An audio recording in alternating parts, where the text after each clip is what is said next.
ես մինչև այլ հաշ չեմ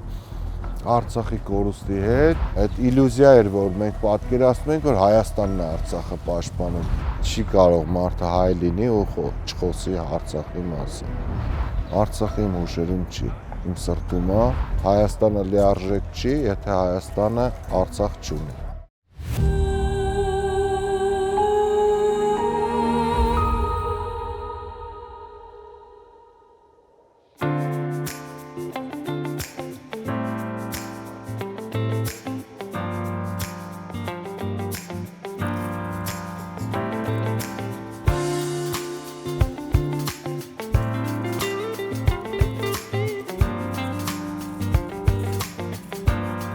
Պարոն Պետրոսյան, մեր զրույցի առանցքում Արցախն է լինելու։ Արցախի, Շուշիի մասին լսել եք, երբ դեռ փոքր եք եղել։ Ում շնորհիվ տեղի ունեցավ այդ ծանոթությունը։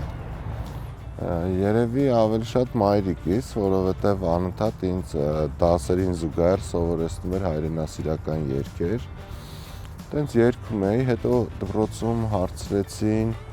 ովքեր գիտեն հայրենասիրական երգեր, ովքեր որ ձեռք էին բարձրացնում, հավաքագրում էին եւ պարզվեց, որ պետք է գնանք Մատենադարան, նկարել ունեմ 1988-ին, երբ որ մի քանի 100,000 մարդ Արցախ էր գոռում, այն ժամանակ Ալշատ Ղարաբաղ էին գոռում ու միացում, մենք այդտեղ կանգնած երգում էինք երեխաներով։ Դրանից հետո դասանից մի քանի հոգով, 3 տղայով ես իմ ընկեր Արտուրն ու Ոսկանը որոշեցինք չնայած 4 դասանիկ իբր պետքա գնայինք կռվելու, դե գնացինք, ման տենց շատ սիրուն մեզ տարիքով ավելի մեծերը համոզեցին, որ դուք ավելի լավ աստեղ մնաք, թեկուզ արկղեր դասավորեք, ման տենց չգնացինք։ Դրանից հետո ուսումս ավարտելուց հետո ծառայել եմ Արցախում, բայց մինչ այդ արդեն կապվել էի, որտեվ համակուրսեցիներ եմ ունեցել մի քանի տասնյակ արցախցիներ, որոնց հետ մինչև այլ ընկերություն անում ենք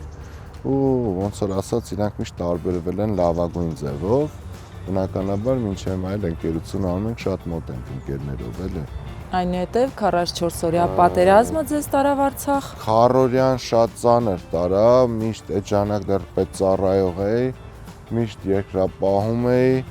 էլի ինչով կարող օգնում էի, Ուրիխանյանը չէր թողնում, այն ժամանակ ինքը կարծեմ Մանվել Գրիգորյանի տեղակալն էր, ասում էր ժամանակը չի որ դու գնաս,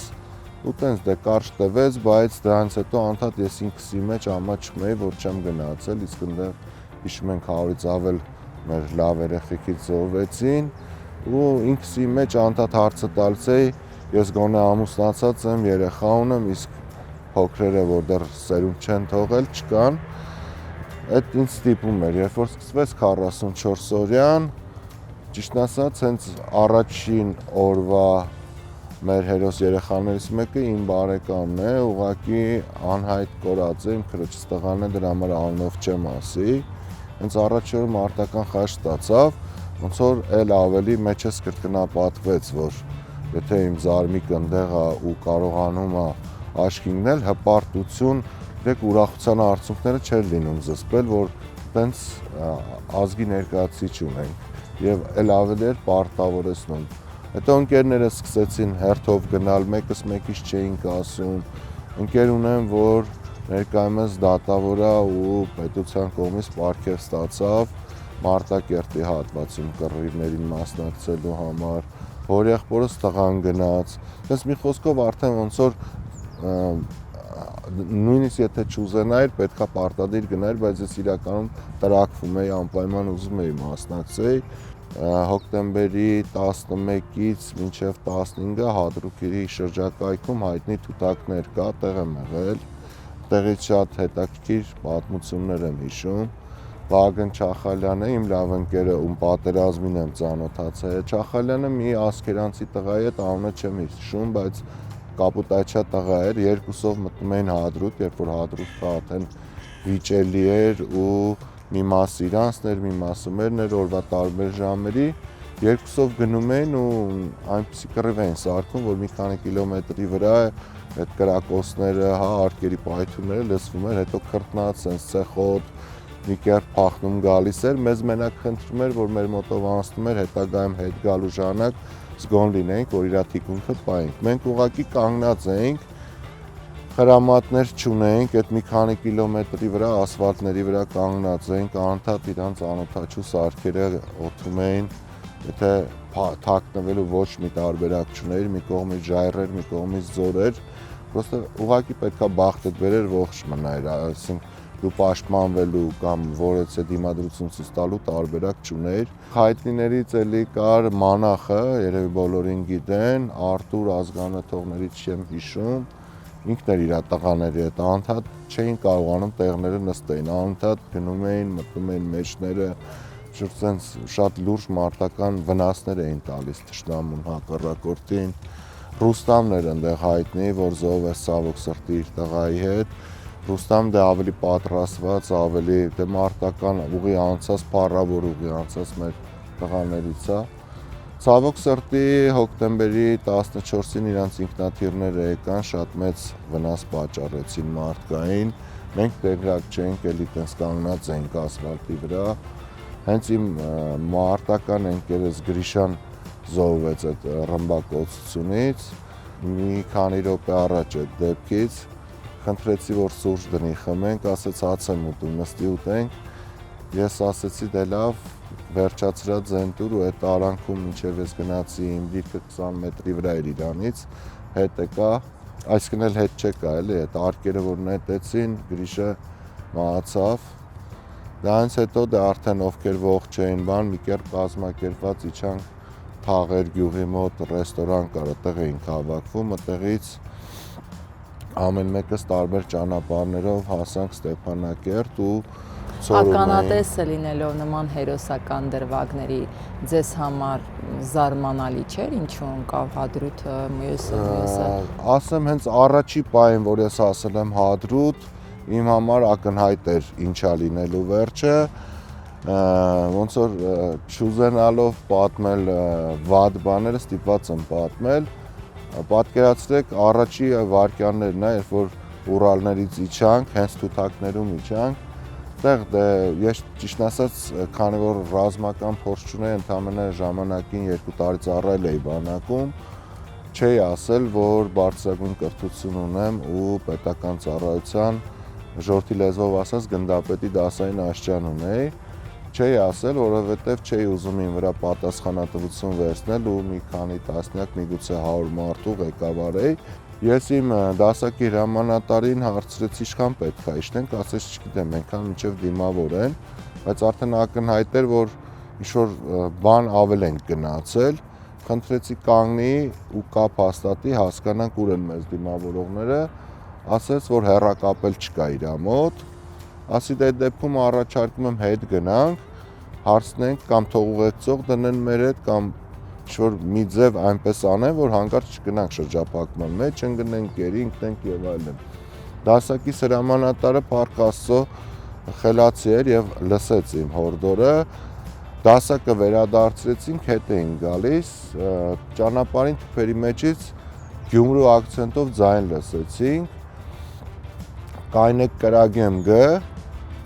դե միանգամից սառեցինք սաղս, այդ տղան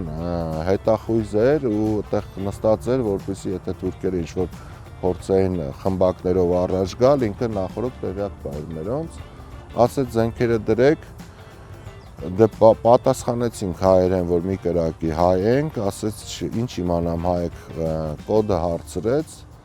այդ օրվա կոդը կարծում եմ ռազմական գաղտնիք չի, դու պետք է ասեիր Գորիս, իրանք կռատ պատասխանեին, մեզ այդ կոդն էլ չէին ասել, այսինքն այդ տարբերվող տարբերանշանը չգիտենք ու այդ տղան լրիվ իրանք ուներ, մեզ ինքը խփեր, որտեվ ինչ իմանա հայերեն խոսացող թուրքեր ենք, ադրբեջանցիներ ենք, թե հենց հայեր ենք, բայց բարեբախտաբար մորական կողմից գյումրեցի եմ ես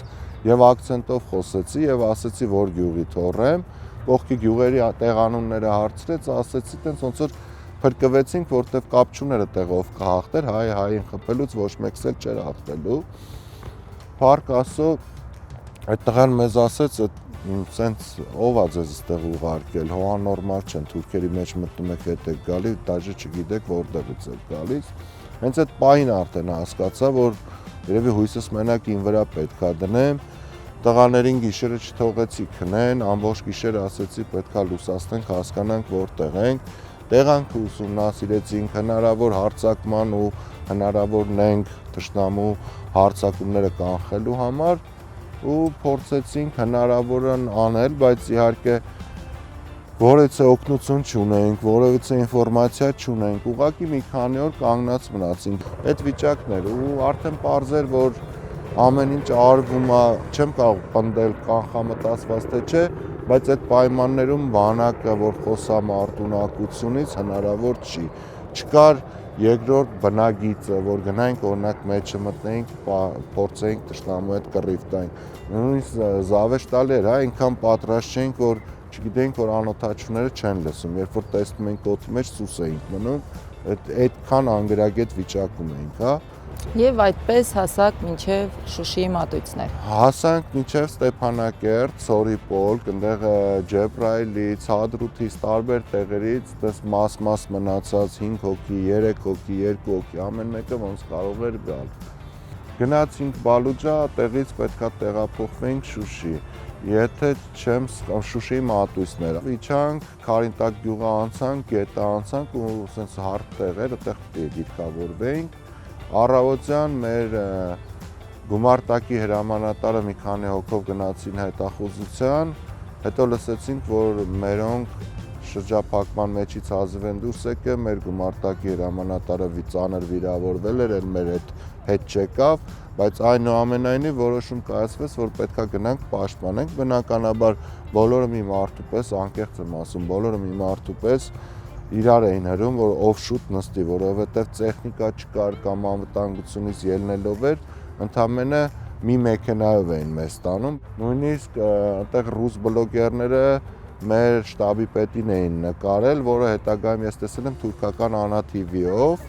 որ իրանք նկարագրել են իբր մերոնք ոնց են փախնում, բայց չեն փախնում, ուղղակի չգիտեն, որ թուրքերի մեջ են, տեսնում են Աշոտը Խոջալուի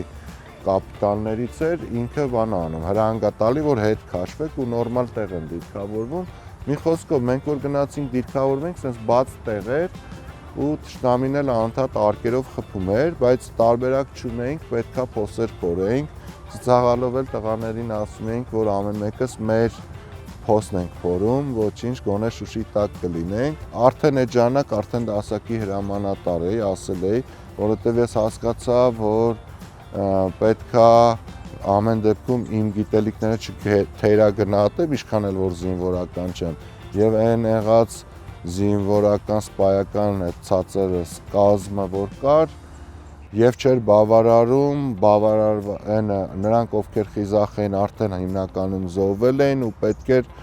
առաջնորդական հմտությունները ցույց տալ, ես ասել էի ու ինձ խոստացան, որ ճիշտ է զինվորական կոչում չունեմ, բայց կտամ, բայց մինչև այսօր էլ չեն տվել, բայց դրա համար չես գնում հայրենիքի համար կռվես։ Մի խոսքով դիրքավորվեցինք ու այդ ժամանակ իմացա, որ էլի լիքը խնդիրներ կար։ Ինչու չկարողացանք պահել Շուշին։ Ինչու չկարողացանք պահել, հա, հենց դիմացի Սարի հետև իրանց հիմնական կուտակումն էր, որի մասին բազմիցս բոլորը խոսել են բլոգերներից սկսած։ Ամեն օր խնդրում էինք, որ մեր հրետանին աշխատի ու խփի, շատ մեծ կուտակում ունեին,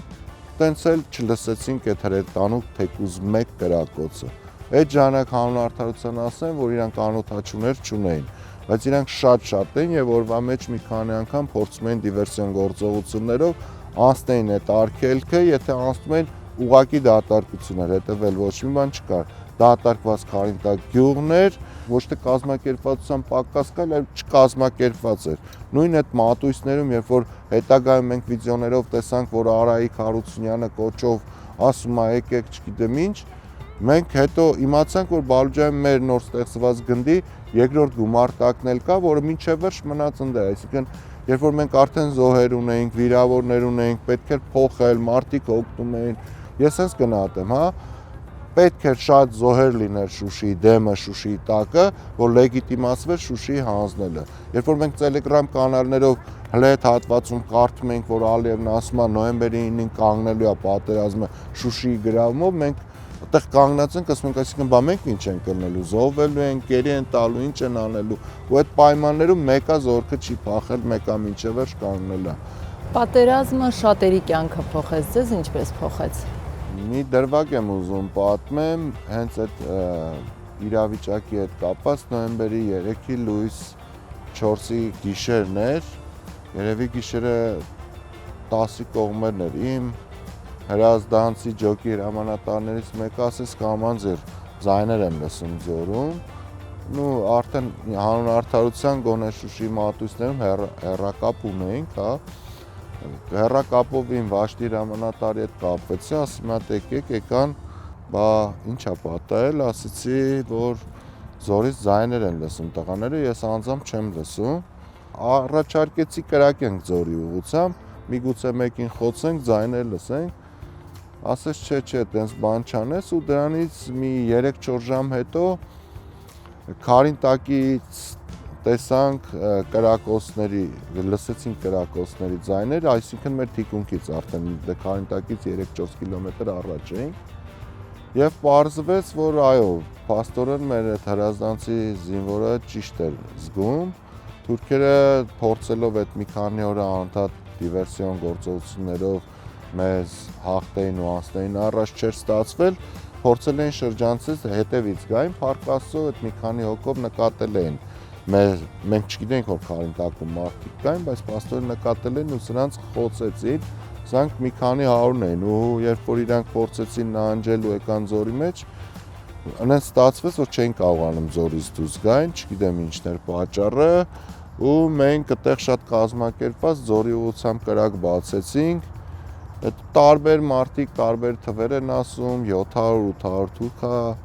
սատկել այդտեղ, ես ադրբեջանական տելեգրամով եմ տեսել այդ օրվա մասին, որ 188 թե 189 զոհ են ունեցել, ոչ մի հերոսություն չեն կարել, ուղղակի իրանք ձորում էին, մենք վերևից խփում էինք, չտենալով ուղղակի տենց կույր կրակում էինք, մի քանի դասակի հրամանատարով Քարինտակում էինք, պարզվեց, որ ճիշտ ճանապարհը գետակի մեջով գնալն էր դեպի Շուշքենդի կողմ, մենք եկել ենք դեպի Քարինտակ,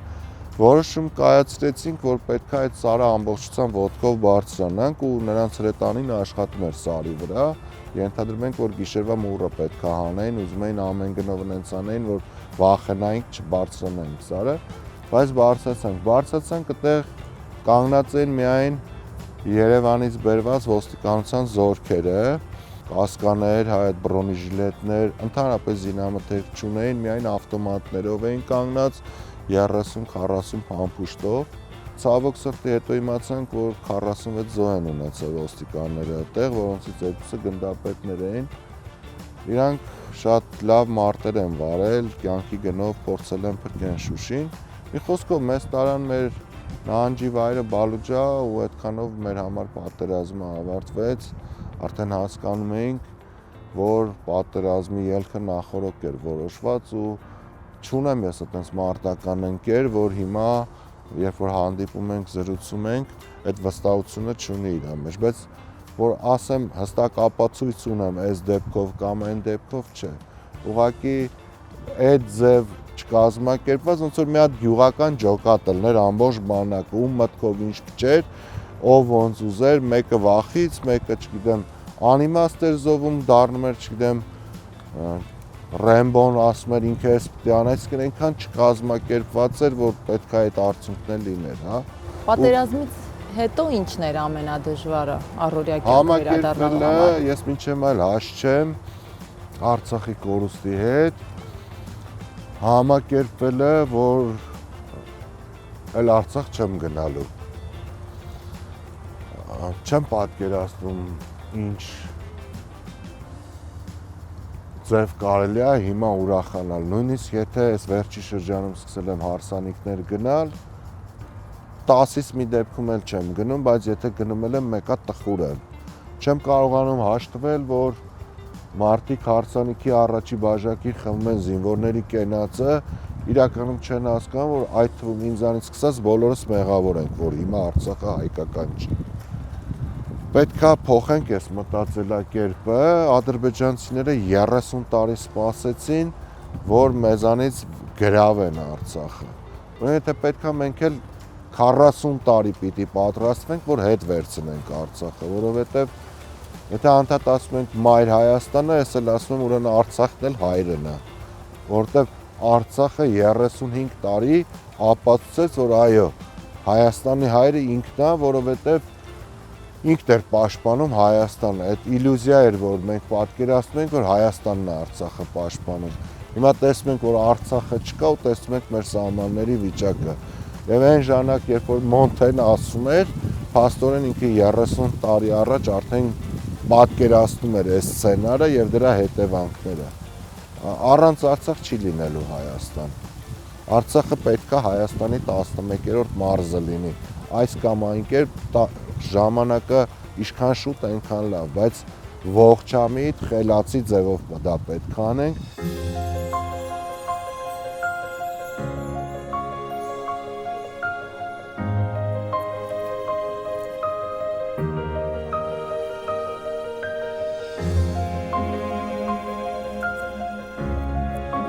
Պարոն Պետրոսյան, ասում եք Արցախը կա, քանի դեռ խոսում ենք։ Հատկապես ովքեր պիտի խոսեն եւ ինչից պիտի խոսեն։ Բոլորս։ Մի տարեկանը, երբ որ մամա է ասում, հաջորդ բառը պետքա Արցախ ասի։ Եվ ամենատարեցը, բոլոր հայերը աշխարհում, եթե իրանք հայ են իրանց անվանում, պետքա ամեն օր գոնե մի քիչ խոսեն Արցախից։ Մի քանի րոպե։ Երեխաների հետ, մեծերի հետ, բոլորիս հետ։ Անդադ պետքա խոսենք։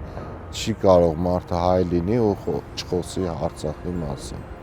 Արցախի էջը փակված չէ, քանի դեռ Արցախը աշխարհում կա թեկուզ մեկ շնչող երկու ոտքի վրա կանգնած հայ։ Եվ Արցախը ձեր հուշերում։ Արցախը իմ կյանքն է։ Իմ հուշերում իմ ծնողն է, իմ երեխան է, Արցախն է, դրանք բոլորը իմ ամենավերևի կետն է, անուն որի ես ապրում եմ։ Արցախը իմ հուշերում չի, իմ սրտում է, կա ու կմնա, քանի դեռ սիրտս աշխատում է, Արցախը իմ մեջ է։